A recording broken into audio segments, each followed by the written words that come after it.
Hello, this is Matthew Robert Payne. This is Neale Donald Walsch's book one. We're up to number 14. Neale's got has many things to say, but not all necessarily what God the Father of the Holy Bible would have to say. The paragraph we're up to now is, if you doubt God's intentions and God's ability to produce this ultimate result, then how can you ever relax? How can you ever truly find peace?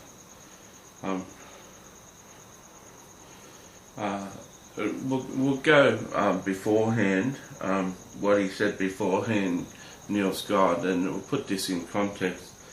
Yet God, in a sense, does not care about the outcome. This is Neale's God.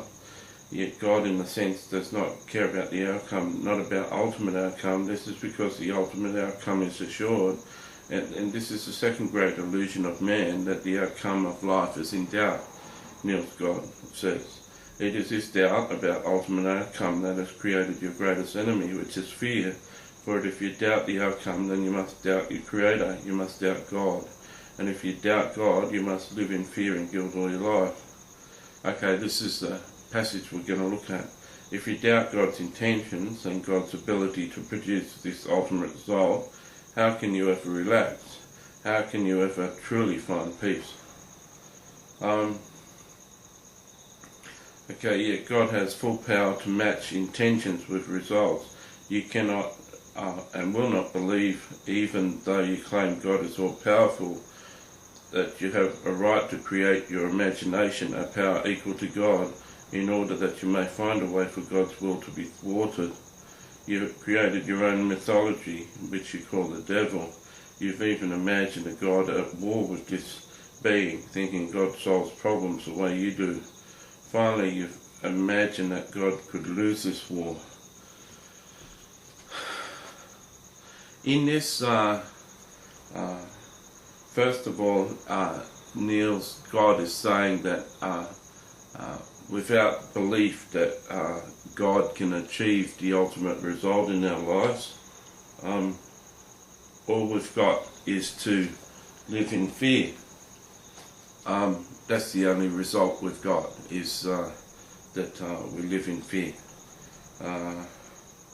We can't live in peace and security because we doubt the result of God, and we can't achieve what God has planned for us. So we've got to live in guilt and fear. This is not true.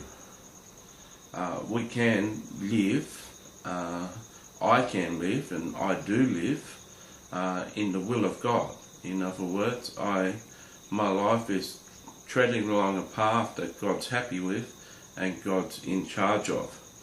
This brings peace and tranquility to my life and a sense of purpose. I am a co-creator with God in my destiny, and I'm willingly treading along a path that God has planned for me. Can I stop walking on that path? Yes, I can. Can God's will not happen in my life? Yes, that's possible. I could go off and do other things and do things that aren't in God's will. So Neale's God says that the end of our results, the outcome is assured by God. I tend to differ and say that the outcome is dependent on us. Neale says Neale's God says, if the outcome is dependent on us, and we live in guilt and fear. I say that's the human condition, that God allowed us a sense of free will. If He didn't allow us a sense of free will, we wouldn't be human. Neale's God, with the ultimate assurance of outcome being assured, talks of us as mere robots. Neale goes on to say that we can't find peace if we're not assured of ultimate outcome. This is not true. Peace is a state of being that can come upon us when life is going well for us and life is going okay. And it's okay for even people who aren't Christians to find peace in life when all things are going okay. For him to say that that without God making the ultimate result perfect, we can't live in peace, this is garbage. This is just simply not true.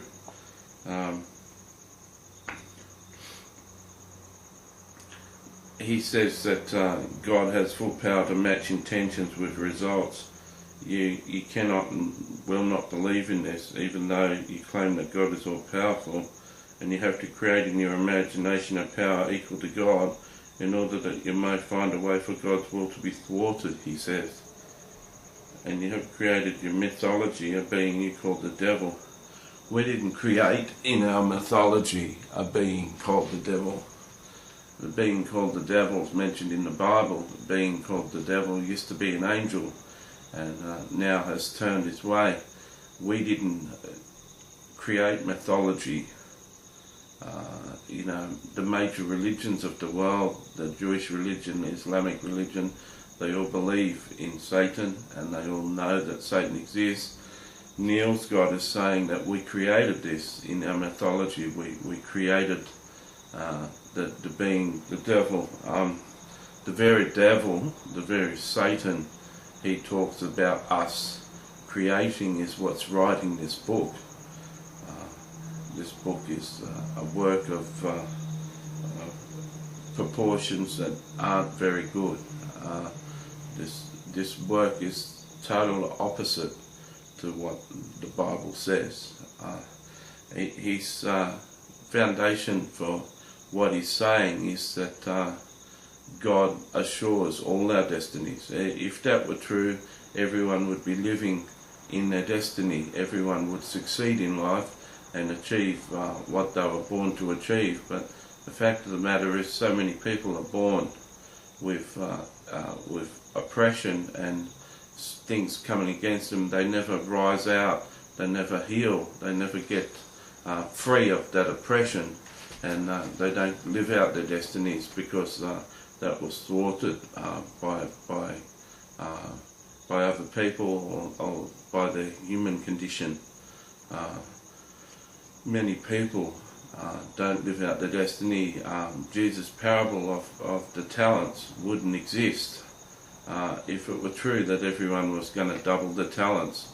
Jesus preached that certain people don't reach their destiny, certain people don't double their talents, certain people don't put what God gave them to work, and he explained that in the parable of the talents. In the parable of the talents, he made it clear that he wanted people to take what they were given and duplicate it. But the fact of the matter is that they didn't. And this is why Jesus preaches parable as an example to people, that some people just don't live out their destiny, which they should, but they just don't do it. Neale's God says everybody lives out their destiny, and the fact that we believe that they don't gives us guilt and fear, and we can't live in peace. He says the reason we think to give us an excuse not to live out our destiny, we create the words devil and the entity called devil. That's creation of our own mind, so that we don't live out our destiny, and we can blame the devil for that. It's backwards sort of logic, and yet plenty of people who haven't read the Bible would have believed this. I hope I've shed some light on this for you.